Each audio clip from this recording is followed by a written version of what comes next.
Salut à tous, le journal du foot de ce mercredi 29 avril. Clap de fin sur la saison 2019-2020 en France. La Ligue 1 et la Ligue 2 ne pourront pas reprendre suite aux annonces du gouvernement français sur la suite de la gestion de la pandémie de Covid-19. Les sports collectifs ne pourront pas reprendre avant le mois d'août, ce qui met fin à tout espoir de pouvoir terminer la saison actuelle. C'est un véritable séisme économique qui attend les clubs professionnels en France qui vont devoir se serrer la ceinture. La saison étant terminée, de nombreuses questions sont en suspens. Quel classement faut-il acté? Qui va descendre? Qui va monter en Ligue 1 comme en Ligue 2? Quels seront les représentants français en Coupe d'Europe la saison prochaine? La Ligue va devoir trancher. Comme souvent, après une annonce importante pour le football français, Jean-Michel Aulas ne tarde pas à réagir. Le président de l'Olympique Lyonnais a accordé un entretien à RMC Sport et ne s'avoue pas vaincu au sujet d'une éventuelle qualification européenne de son club la saison prochaine. Aulas suggère par exemple d'organiser des playoffs pour terminer la saison de manière beaucoup plus rapide afin de déterminer les tickets européens et de déterminer les montées et descentes. Le président du PSG a également réagi rapidement. S'il prend acte de la décision concernant la Ligue 1, Nasser El Khelaifi a exprimé sa volonté de terminer la Ligue des Champions. Le dirigeant parisien se dit prêt à jouer à l'étranger en cas d'impossibilité de disputer les rencontres restantes en France. Selon The Guardian, l'UEFA réfléchirait à déplacer les matchs restants sur terrain neutre en fonction des mesures prises par les autorités des pays des clubs encore en lice.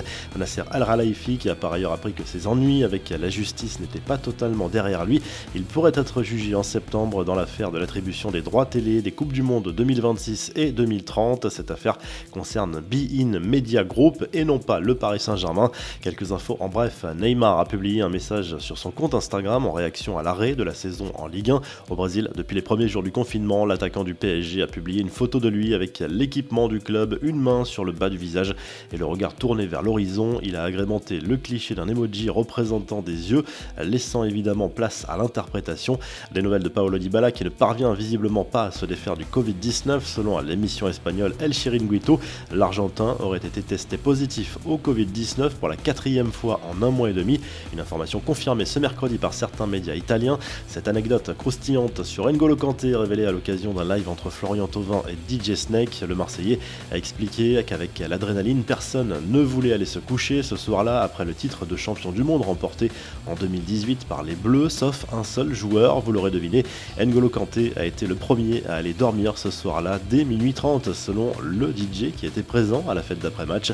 Marcelo Bielsa a désormais sa statue à taille réelle. Un supporter inconditionnel de Leeds United l'a commandé en Asie et le résultat est plutôt convaincant.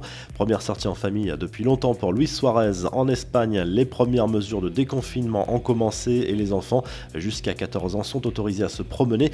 L'attaquant uruguayen n'a pas tardé à en profiter comme le montrent ces clichés publiés par le Mundo Deportivo. Laurent Nicolin a lui donné des nouvelles rassurantes de Junior Sambia testé positif et hospitalisé en service de réanimation la semaine dernière. Son état s'améliore de jour en jour, a assuré le dirigeant du Montpellier Hero Sporting Club sur RMC. Avec cette pandémie, la FIFA réfléchit à différentes solutions pour limiter les risques de propagation à cause du football. Les joueurs pourraient par exemple être interdits de cracher en cas de reprise des championnats, sous peine d'être sanctionnés d'un avertissement. La revue de presse, le journal L'Équipe revient sur l'arrêt de la saison en Ligue 1 et en Ligue 2 et ses conséquences potentielles sur le plan sportif et économique. Aujourd'hui, c'est le flou total pour les présidents des clubs, pour la plupart un peu sonnés par cette décision. En Espagne, un seul homme est à la une des journaux sportifs. Michael Robinson, ancien joueur de Liverpool, Manchester City ou encore Osasuna, est mort mardi des suites d'un cancer à l'âge de 61 ans. Il était la voix de la Première Ligue et de la Liga à la télé espagnole. En Italie, le Corriere dello Sport parle de la reprise probable des grands championnats dans les prochaines semaines et s'interroge au sujet d'une France à contre-courant et des conséquences de cette décision pour le PSG, notamment sur le plan européen. Enfin, Tuttosport parle du mercato estival et confirme l'intérêt de la Juve pour le Brésilien Arthur. La vieille dame envisage bel et bien un échange avec Miralem Pjanic. Vous retrouvez l'actu foot sur topmercato.com, l'appli Top Mercato, et à très vite pour un nouveau journal du foot.